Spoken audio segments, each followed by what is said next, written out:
A Bíblia, para muita gente, é um guia para a vida. Para outros, só uma coleção de histórias antigas. Mas olha só, a fé cristã faz uma afirmação muito mais ousada, que este livro é a própria palavra de Deus. Mas como assim? Como é que isso pode ser? É isso que a gente vai investigar. Pois é, essa é a pergunta de US$ 1 milhão, né? Como é que pode uma coleção de textos escritos por tanta gente diferente, em épocas tão distantes, carregar uma mensagem divina, que seja atemporal? Parece uma contradição, uma tensão real. E a resposta que a teologia cristã dá para isso, olha, é surpreendente. Olha, e se esse tipo de pergunta faz a cabeça pensar, talvez seja uma boa hora para se inscrever aqui no canal. Assim, a gente continua essa jornada juntos, desvendando outras grandes ideias como essa.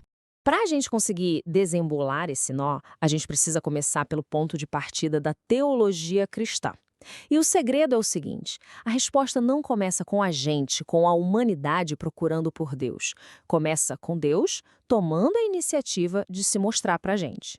E o nome disso é revelação. A ideia central aqui é que o conhecimento sobre Deus não é uma descoberta nossa, sabe? Não é como encontrar um novo planeta no telescópio. É mais como um presente. É Deus quem se revela, quem se comunica, quem se dá a conhecer. O movimento é de cima para baixo, entende? E isso, pessoal, é a base de tudo. A fé cristã inteira se apoia num Deus que não fica em silêncio, um Deus que age, que fala, e a Bíblia é apresentada exatamente como o registro oficial, autorizado, dessa longa história de comunicação de Deus com a humanidade. Ok.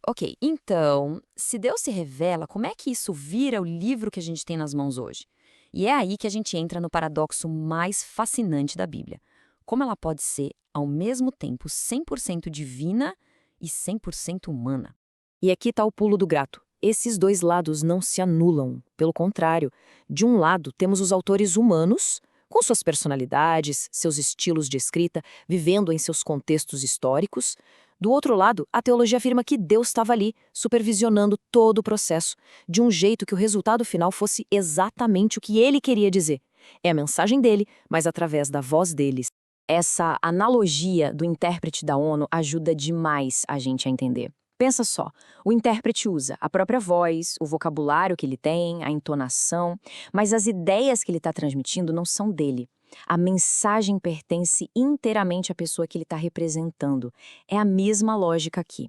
Os autores bíblicos usaram suas próprias capacidades, mas a mensagem que eles registraram, essa tem origem em Deus. O termo técnico para essa, digamos, parceria divina-humana é inspiração. A palavra original no grego significa literalmente soprada por Deus. A ideia não é que os autores foram tipo uns robôs só digitando o que ouviam. Não. A ideia é que o Espírito de Deus guiou os pensamentos, as palavras, garantindo que o texto final fosse a verdade dele. Certo, a ideia é fascinante, com certeza. Mas isso nos leva a uma pergunta bem lógica. Tá, mas qual é a base para acreditar nisso tudo? O que dá o fundamento para essa afirmação de autoridade divina? Então, segundo a teologia cristã, a prova definitiva não vem de um argumento filosófico complexo, mas de uma pessoa, Jesus Cristo. A autoridade da Bíblia se apoia totalmente na autoridade de Cristo. O jeito como ele e seus apóstolos viam e usavam as Escrituras se torna o nosso modelo. E esse ponto aqui é crucial. Jesus não enxergava o Antigo Testamento como um simples livro de histórias ou tradições. Para ele, era a instrução direta de Deus Pai. Ele não só citava os textos, ele se submetia a eles. Ele via a própria vida e missão como cumprimento daquelas palavras. É muito forte isso. E essa mesma visão se estendeu para os apóstolos, claro. Eles ensinaram com a autoridade que receberam de Cristo. E o mais importante, eles reconheceram essa mesma autoridade divina nos escritos uns dos outros. Pedro, por exemplo, chega a chamar as cartas de Paulo de escrituras, colocando no mesmo patamar do Antigo Testamento. E assim, juntos, o Antigo e o Novo Testamento formam o que a Igreja historicamente reconhece como a Palavra de Deus. Então, chegamos à grande pergunta. E daí? Beleza. Como é que entender que a Bíblia é a palavra de Deus em palavras humanas afeta o jeito que a gente abre esse livro no dia a dia? Muda alguma coisa?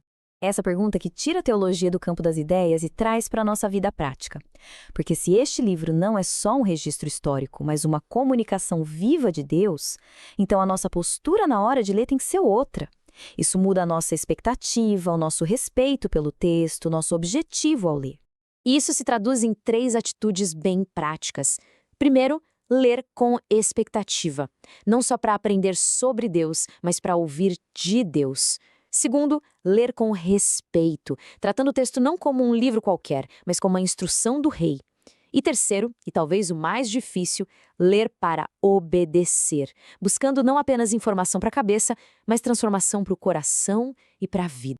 No fim das contas, a conclusão de toda essa lógica teológica pode ser resumida nesta frase, que é poderosa e direta. O que a Escritura diz, Deus diz. Simples assim. Por causa da revelação e da inspiração, as palavras do livro carregam a autoridade do seu autor divino. Então a gente vê que a Bíblia não é apresentada como uma relíquia do passado, um livro de história, poesia e cartas, e só. Não. Ela se apresenta como uma ponte para o presente, uma comunicação viva de um Deus que se revela e que usou mãos humanas para entregar uma mensagem que é totalmente divina. Isso deixa a gente com uma última reflexão, né? Se Deus realmente falou, será que estamos dispostos a ouvir? Fica aí a pergunta para a gente pensar. Muito obrigado pela companhia nesta análise e a gente se vê na próxima exploração. Até mais!